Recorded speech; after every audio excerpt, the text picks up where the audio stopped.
Olá, sou a Neves Guerra e estou aqui em representação do grupo Pontas Soltas, grupo de poesia desta cidade.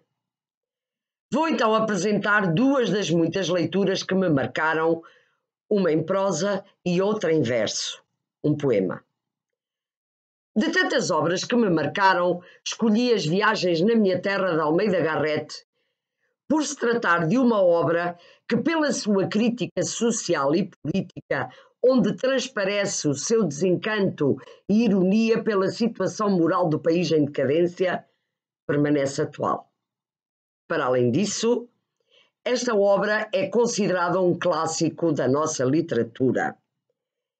Eu apresento-vos aqui uma das edições.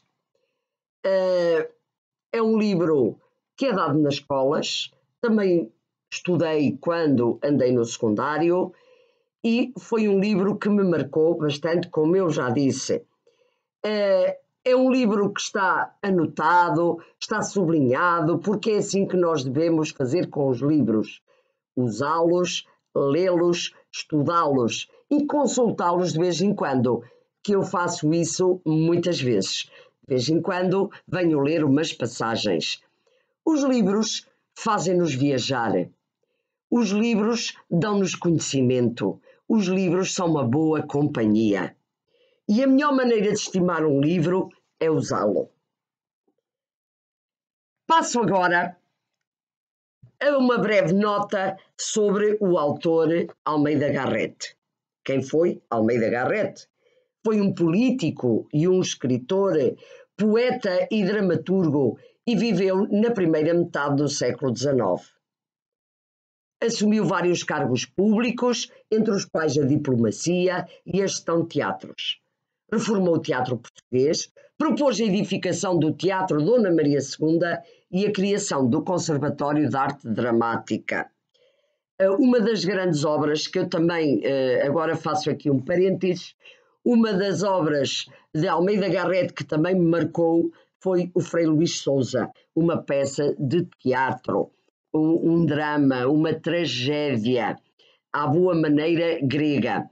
Mas, como não posso estar a dizer muito, que não quero tornar esta minha participação muito extensa, decidi só pelas Viagens na Minha Terra. Na literatura, Almeida Garrett introduziu o romantismo em Portugal com os poemas Camões e Dona Branca. O movimento romântico em Portugal surgiu no contexto do liberalismo, do qual Garrett foi um acérrimo defensor. Chefiaram este movimento romântico Almeida Garrett e Alexandre Herculano, dois patriotas, homens que entendiam a literatura como tarefa cívica, meio da ação pedagógica. Passo agora à obra. As viagens aqui relatadas têm uma dupla significação. A viagem em si, a Santarém, para visitar Passos Manuel, político de então e seu amigo. E a sua viagem interior de divagação pela política, pela história, pela filosofia, pela moral e pelos costumes do país, em defesa do liberalismo, do que é nacional e tradicional, característica do romantismo. Um dos aspectos que mais me encantam nesta obra é o facto de Garrett enquadrar nestas viagens ou nesta reportagem uma novela dramática, onde o próprio autor é parte integrante dela. Passo agora a ler uns excertos que selecionei para vos dizer, e começando logo no capítulo 1, onde encontramos o objetivo desta sua obra, deste seu livro. E muitas vezes, nestas sufocadas noites de estio, viajo até à minha janela para ver uma nesguita do Tejo, lá no fim da rua, e me enganar com os verdes árvores que ali vegetam sua laboriosa infância nos entulhos do cais do Sodré. E nunca escrevi estas minhas viagens, nem as suas impressões, pois tinham muito o que ver. Foi sempre ambiciosa a minha pena. pobre e soberba, quer assunto mais largo, pois hei de dar-lhe. Vou nada menos que a Santarém, e protesto que de quanto vir e ouvir, de quanto eu pensar e sentir, se há de fazer crónica. O Vale de Santarém é um destes lugares privilegiados pela natureza. Sítios amenos e deleitosos em que as plantas, o ar, a situação, tudo está numa harmonia suavíssima e perfeita. Não há ali nada grandioso nem sublime, mas há uma como simetria de cores, de sons, de disposição, em que tudo quanto se vê e se sente, que não parece senão que a paz, a saúde, o sossego de espírito e o repouso do coração devem viver ali. Reinar ali um reinado de amor e benevolência. Para mais realçar a beleza do quadro, vê-se por entre um claro de árvores a janela meio aberta de uma habitação antiga, mas não dilapidada, com certo ar de conforto grosseiro e carregada na cor pelo tempo e pelos vendavais do sul a que está exposta. A janela é larga e baixa, parece mais ornada e também mais antiga que o resto do edifício, que todavia mal se vê. Nas cidades, aquelas figuras graves e sérias, com os seus hábitos talares, quase todos pitorescos e alguns elegantes, atravessando as multidões de macacos e bonecas, de casaquinhas guia e chapelinho de alcatruz que distinguem a paralvilha raça europeia. Cortavam a monotonia do ridículo e davam fisionomia à população. Nos campos era ainda muito maior. Eles caracterizavam a paisagem, poetizavam a situação mais prosaica de monte ou de vale. E tão necessárias, tão obrigadas figuras eram, em que muitos desses quadros, que sem elas o painel não é já o mesmo. Além disso, o convento no povoado e o mosteiro no ermo animavam, amenizavam, davam alma e grandeza a tudo. Eles protegiam as árvores, santificavam as fontes, enchiam a terra de poesia e de solenidade. Assim terminou a nossa viagem a Santarém. E assim termina este livro. Tenho visto alguma coisa do mundo e apontado alguma coisa do que vi.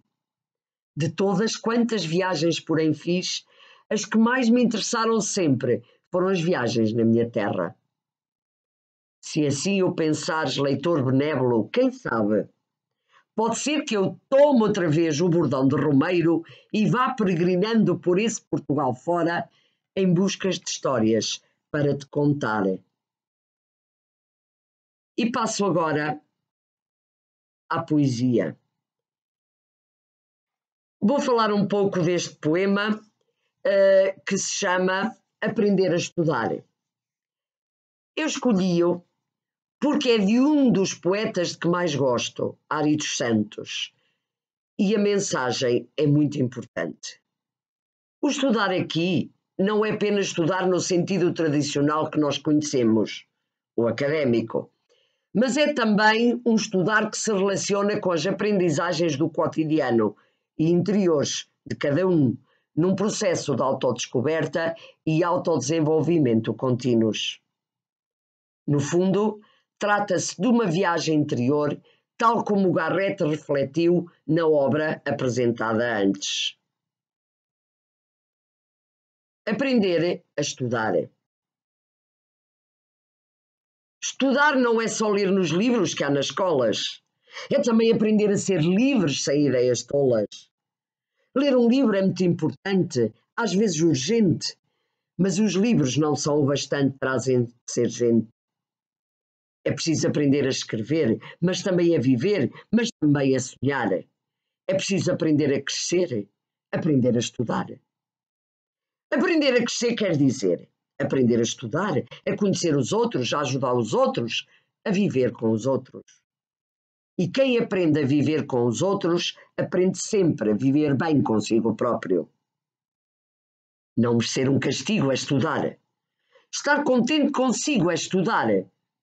Aprender a terra, aprender o trigo e ter um amigo também é estudar. Estudar também é repartir, também é saber dar o que a gente souber dividir para multiplicar. Estudar é escrever um ditado sem ninguém nos ditar.